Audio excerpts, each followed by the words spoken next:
Couple of words about Ukunda, where Coco Bongo Bar is located. Ukunda is often considered the entry point to Diani, since the main road and small airport, Ukunda Airstrip, connect visitors to the beach resorts. Many safari goers fly directly from Ukunda to Masai Mara or Amboseli after a beach stay, avoiding Nairobi. Islam is widely practiced in Ukunda, but there are also Christian churches and notable cultural blends. Tourists often stay at luxury hotels in Diani, but come into Ukunda to experience real-life Kenya markets, local eateries and everyday hustle. With the expansion of Diani as a major tourist destination, Ukunda is growing rapidly as the supporting town. New businesses, housing and transport links keep popping up.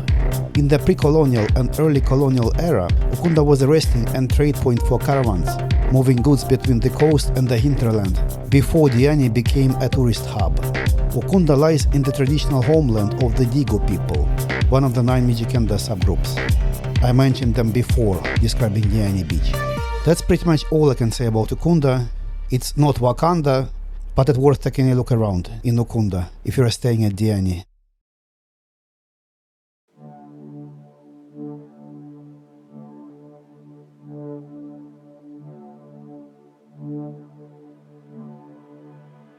January 2nd, 2025. The day was long and eventful, I would say.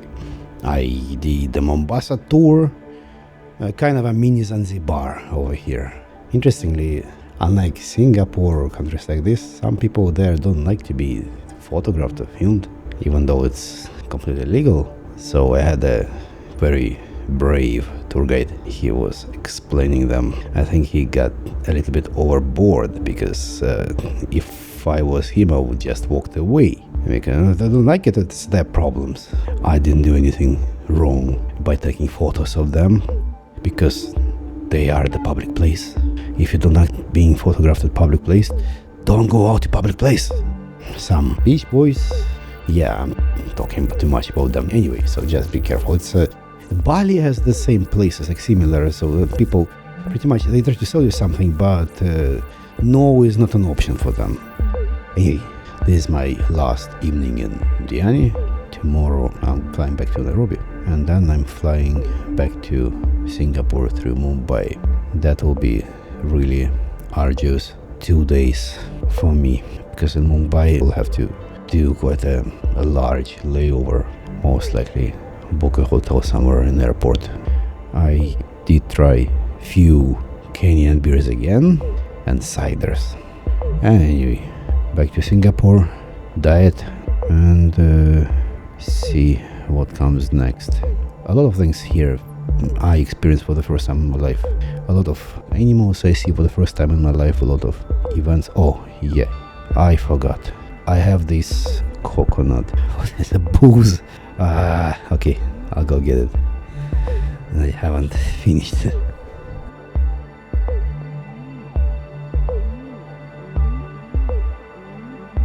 So this is not Coca-Cola.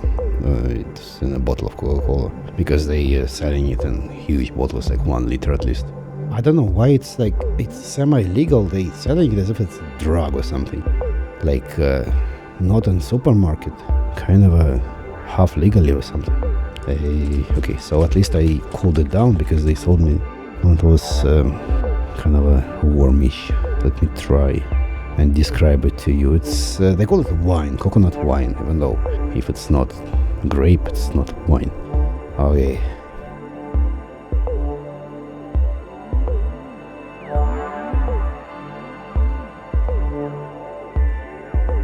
So it's like a beer mixed with coconut. I know it tastes like beer, it doesn't taste like wine. There is some natural carbonation, I guess. It's kind of a fizzy. So yeah, take coconut milk, mix it with beer. Not Guinness though. Guinness tastes like shit. Okay. Anyway, with Corona, yeah? Mix it with Corona. Add some cow urine. I don't know how urine tastes, but it's a bit specific aftertaste after this thing. They say you cannot get drunk from half a liter. You need to drink at least, I don't know, 1 portion is 1 liter. 1 liter. How many times I should go to toilet after this? Yeah, people, toilets are not at every corner here, like in Singapore. If you go to safari and you are the one who cannot hold himself without drinking water for a couple of hours. Seriously, I don't know what's the problem. There is no health consequences. It's not something that you lose a lot of water during the safari. However, if you drink your water, stay well hydrated, you are destined to urinate in the bush. That's what awaits you in the bush. And every safari mobile will stop and ask, did you see a lion? What's there in the bush? I would rather stay a bit dehydrated during safari. Anyway, by tsetse fly, yeah, so when I was preparing for safari, I thought it's a real problem. And they say, oh, locals actually, they say, oh, it bites you, you're gonna sleep after this, no problem. Oh, it's a parasite that makes you sleep. Kind of creepy. However, no tsetse fly bit me yet during any safari. I don't know what you should do. It looks like you have to walk. By the way, in safari, you're not allowed to walk.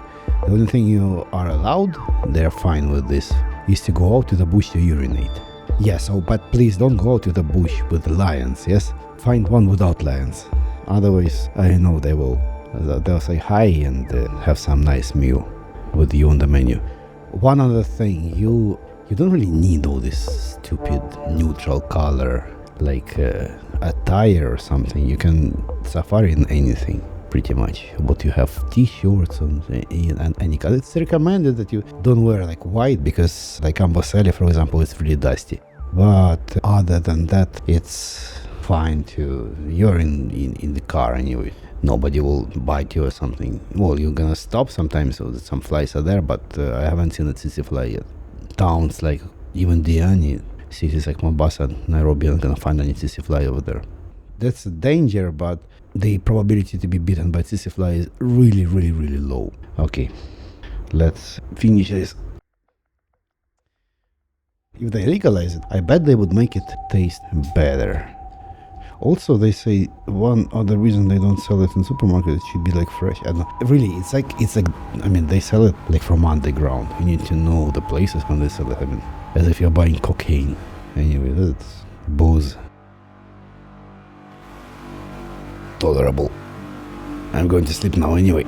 Yeah, I finally found that baobab seeds. Even though they highly recommended me to take this baobab flower. It's a cool tree, baobab, a cool looking tree. I don't know what to do with this. Bake something. Anyway, so baobab seeds, they're tasty, but they add a lot of sugar. Is that they take this powder, baobab flour, yeah, and they put a seed inside of it. And they mix this flour with some sugar and some flavor. Well, and then they claim that it's mega healthy and it will cure AIDS, diabetes, syphilis and cancer all at the same time as soon as you eat a few baobab seeds. As usual, good luck with that. Okay, good night everyone.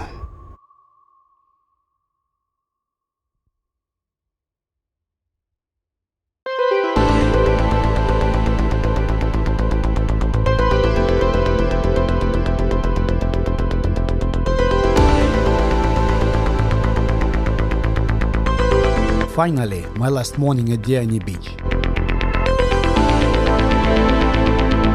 Fortunately, there was no rain in the wee hours this time, so I can film this beautiful time-lapse with sun coming out from behind the Indian Ocean.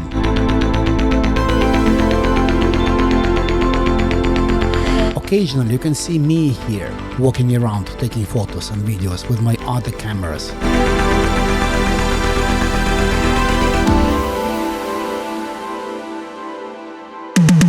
I am planning some other activity right after checking out from the hotel and before moving to the Ukunda airstrip for my flight to Nairobi.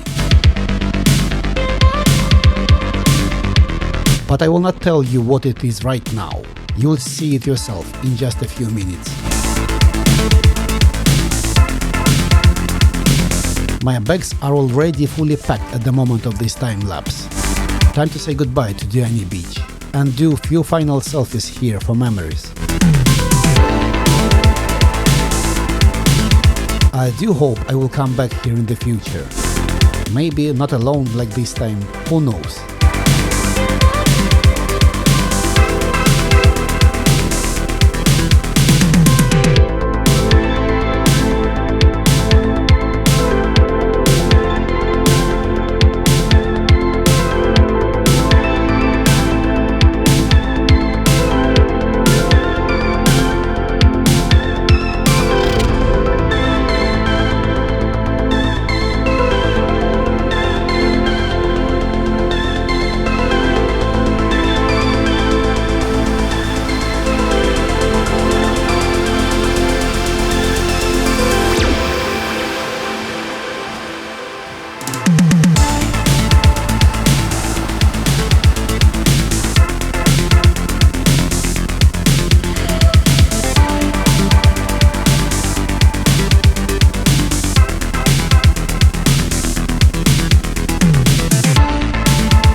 This was my first time on the African continent.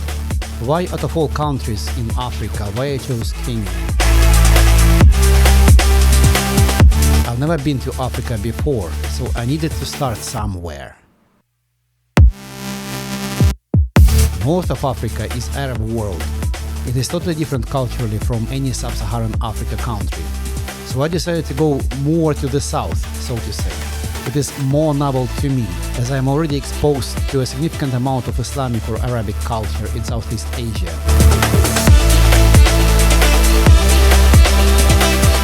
Well, one thing is there is a lot to do in Kenya. It has diverse landscapes and it's a very compact country, so to say. Within just a few hours drive, you can move from tropical beaches at the Indian Ocean to savannas, snow-capped mountains like Mount Kenya, deserts, and the Great Rift Valley with its lakes. Few African countries pack such varied ecosystems so close together. It is relatively economically better compared to its direct neighbors. Masai Mara is a part of the same ecosystem as Serengeti, which is extremely popular for safaris. Masai Mara has all classical big five so popular in movies from my childhood: lions, leopards, elephants, rhinos and buffaloes. Add hippos and crocodiles on top of it, plus a large number of antelope and gazelle species, and the country is great for safaris. Safari infrastructure is in good condition in Kenya, and tourism industry is well developed as well. It's just Kenya seemed a good trade-off to me in terms of price, quality and having a good authentic adventure.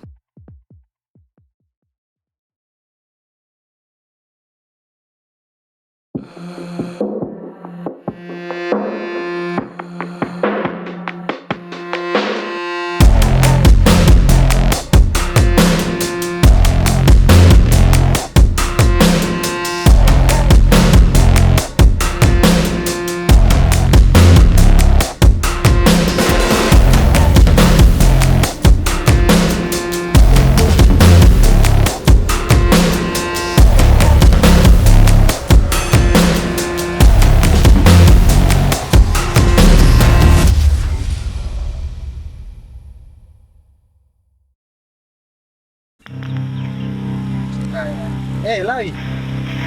Niaje? Poa sana.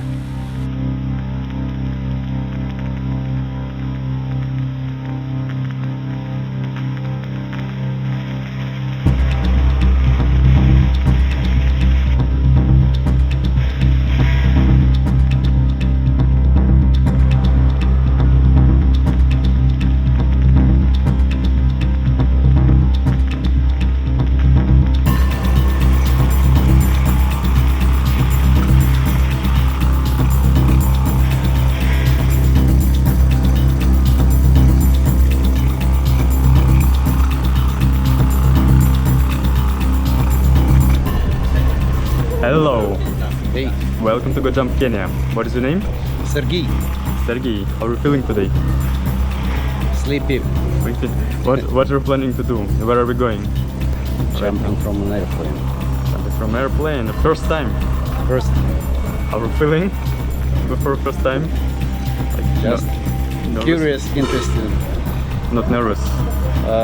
Should I be nervous? I don't know. Just ask you. Okay. So you are ready to go? Yes.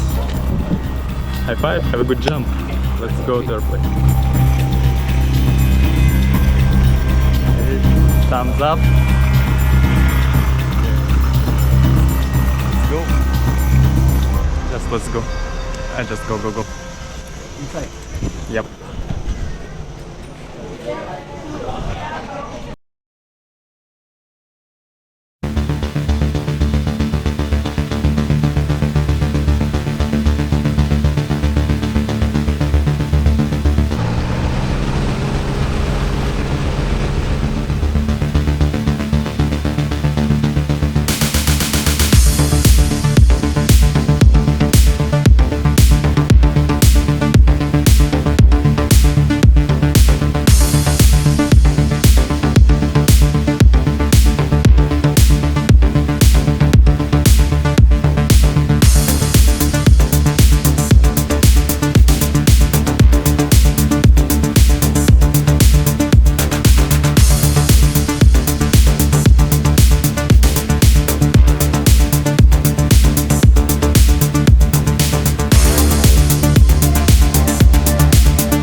Hey, welcome back on the ground. High five, Yeah. congratulations with your This- first jump. The sun is bright, the weather is good. I'm easy. I'm gonna fall. How was your jump? Great. What's the best part? Who did you like more in the jump? Gliding? Riding under the fall. Was scary or not? Not really. I don't know. I trusted. Okay, cool. So do you recommend everyone to try it? Of course. Thank you for joining with us. Good job, Kenya. Hope to see you again soon. Bye. Right. It was good experience. Yeah, first. It's not that scary at all. I mean, at least the instructor itself, I mean, because the way he was talking, sure he was jumping already like hundreds of times. Yeah. So, You know, the first time, you know, anything that you do for the first time, you don't know what to expect. So it's that sense of not knowing what you're expecting that makes somebody have mixed reaction and feelings. depending on how old you are, because if there are some kids, I had experience. When he doesn't know, he kind of he stays silent more or less. Second time he already knows, so he cries. So You know, they what awaits you. for us, for adults, it's different. Yeah. As I mentioned, I've never done skydiving before. I have mixed feelings about it.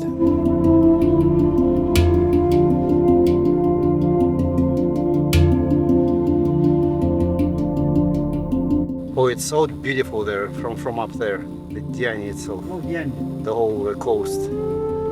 We used to have a view of Diani aerial view. Yeah, because it was this jumbo jet. They gave me a seat right like in front of the engine, like engine is blocking the window, so I didn't see anything from the window. I'm not sure why, but I find roller coasters scarier than skydiving. At least skydiving is with an instructor. When you are next to a person who has done it hundreds of times and he stays calm, it instills calm in you too. Also, the feeling of free fall is totally different from the feeling of being inside an iron frame that pulls you up or down at high speed. A helmet, however, is preferable to goggles during the jump. It is because the air resistance during the free fall is literally pulling your face apart. It's not the most pleasant feeling on your skin. At least goggles are a must, because you don't want all that stream of air getting into your eyes. Before, I thought I would never jump in my entire life, but when I saw and tried a lot of new things in Kenya, I decided to give it a try. Overall, Diani Beach is a very beautiful place with a tropical climate, very similar to some countries in Southeast Asia. The beach is surprisingly clean. I suspect they spend a lot of effort cleaning this beach. Also, Diani Beach is protected by an offshore coral reef, so the water there is calm at all times. Compared to Bali, Diani Beach is much less crowded and much more relaxed. You may find a much broader variety of experiences in Bali though. Overall, Diani Beach is also cheaper, except for the flight. There are way more flights to Bali. Infrastructure is better in Bali, but Bali has awful traffic jams, in which you may spend most of the day. This may damage your experience with Bali. For wildlife, Shimba Hills and Tsavo East are accessible from Diani Beach. However, Bali has the West Bali National Park, which is also good. Talking about safety, maybe it's a draw between Bali and Diani Beach, though I'd put more trust in Bali. Violent crimes are very uncommon in both of these places. I had the experience of catching a tuk-tuk at Diani at night in a dark alley, and nobody tried to mug me.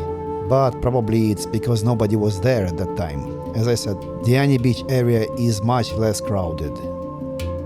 So what's left for me in this trip is the last evening in Nairobi. After that, I'm flying home.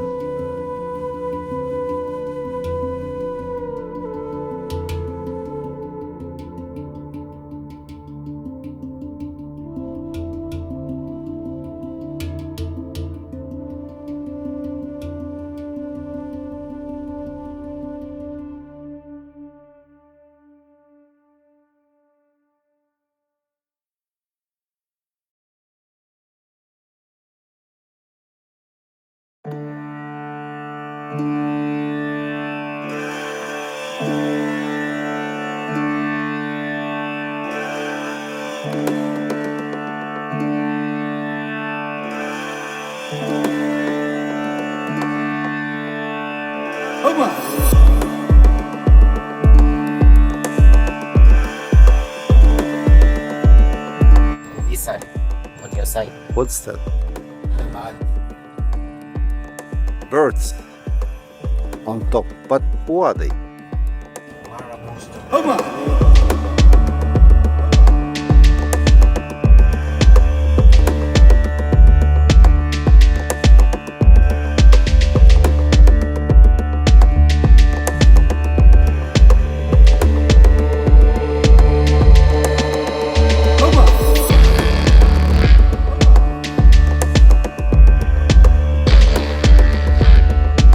Nairobi is a young city. It was founded in 1899 as a simple railway depot along the British line from Mombasa to Uganda. In 1907, it replaced Mombasa as the capital of the British East Africa Protectorate, thanks to its central location. Since then, the city expanded into a major African business and financial hub. Today, Nairobi has glass towers, bustling highways, and a growing tech sector that has earned it the nickname Silicon Savannah.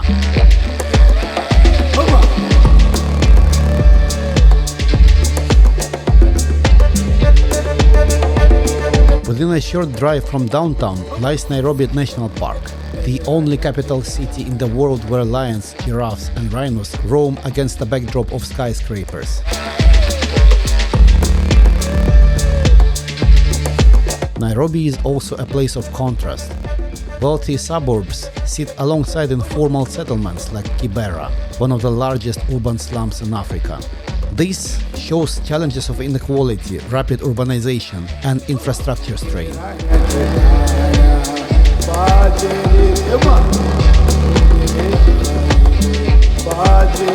In this video, you see some colorful buses on the roads of Nairobi. Those are matatus. They are privately owned minibuses and vans. Usually they have from 14 to 33 seats. Matatus form the backbone of public transport in the city. Many of them are painted with vibrant graffiti-style artwork, often featuring hip-hop stars, football legends, movie characters, or religious messages. Some of them have flashing neon lights inside, booming speakers and TV screens playing music videos. It makes some matatus feel more like mobile nightclubs than buses. For most Nairobians, matatus are the most affordable and accessible way to commute.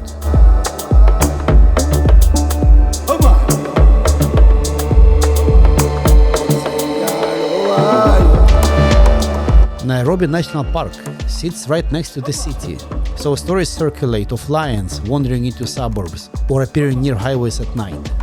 In local folklore, a lion sighting is sometimes seen as a spiritual sign, a reminder that the wilderness still owns the land.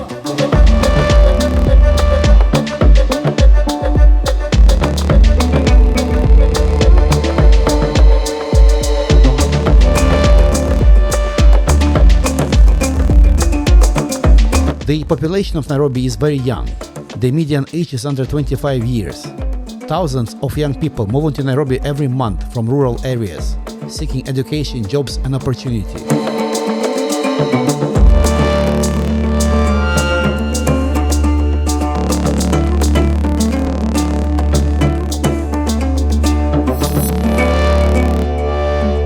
Nairobi grows very rapidly due to high levels of rural to urban migration. Metro area population increases by about 4% annually in recent years. It's already over 5 million people by now and is projected to be over 6 million by 2030.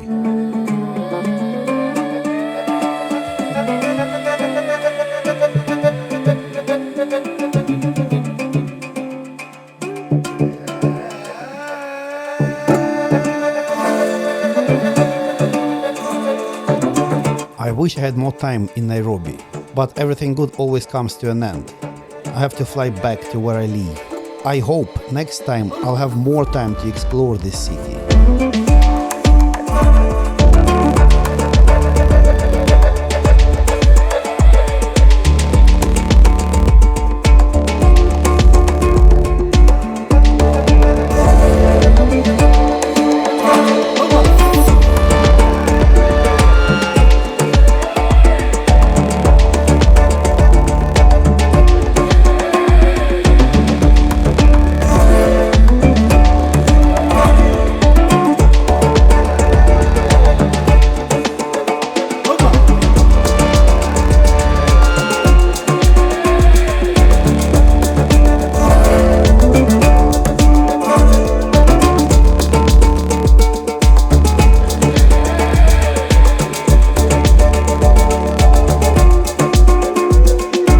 Matatus are living museums of Nairobi life. In one matatu, you might find a hawker selling snacks. In another, a group of musicians might play live gospel or hip-hop. Matatus are places where strangers share stories, gossip, laughter, and sometimes tears. They connect neighborhoods, cultures, and people. In a way, they are the veins that keep Nairobi alive.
Just for memories. first time in Africa. Okay, thanks guys.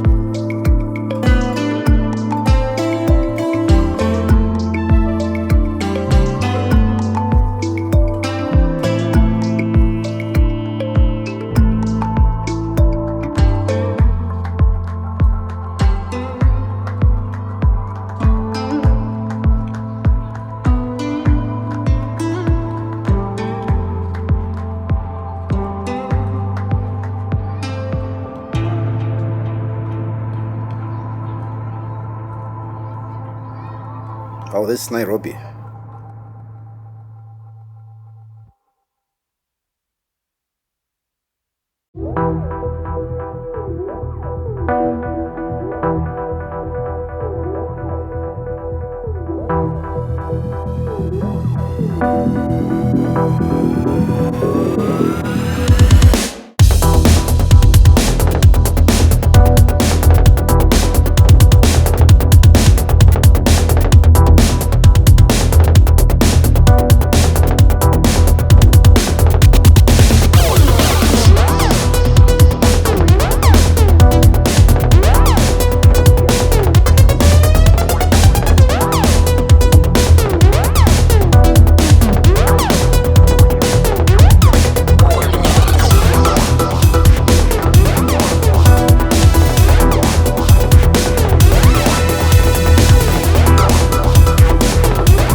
One thing you should never forget before visiting Kenya: the yellow fever vaccine. A single dose of the yellow fever vaccine provides lifelong protection for most people. Your country of residence may not accept you back without proof of vaccination. I'm serious. Singapore is one of such countries.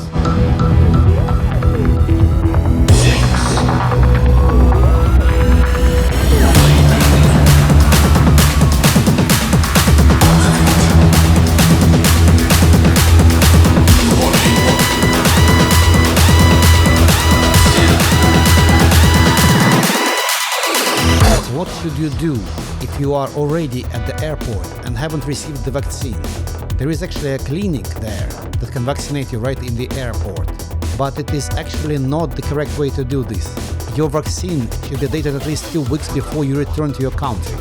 You would have to plainly bribe people to backdate your vaccine document. So don't be like some. Get your yellow fever vaccine in advance. I didn't even know what yellow fever was and why it is so yellow in the first place. It seems like it is a viral disease that is transmitted by mosquitoes.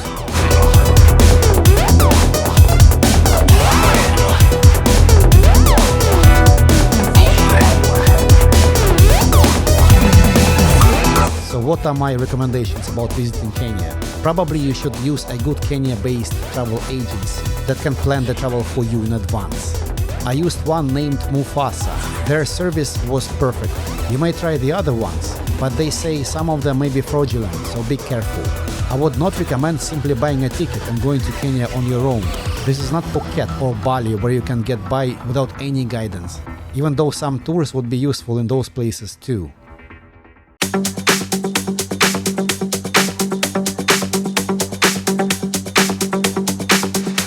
Kenya is not very big, but not a small country by far as well.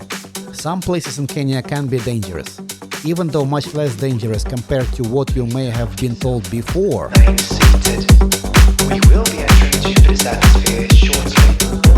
In the event of a crash, The prices for the travel agency services will vary depending on how long your trip is and how many activities you want to include. For me, it was reasonable. At least before requesting the price, I thought it would be much more expensive.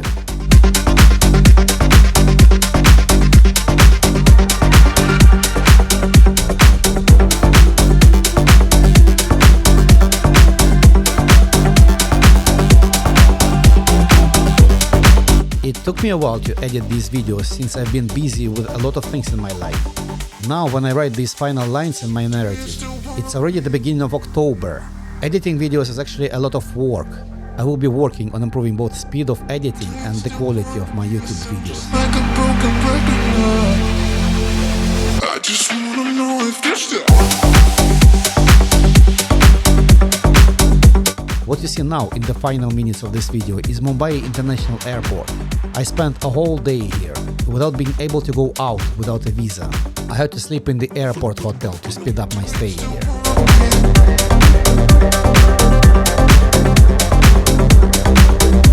What's annoying, they again asked me to empty all my bags in front of them after I disembarked the plane from Nairobi. It takes ages to pack all my equipment back.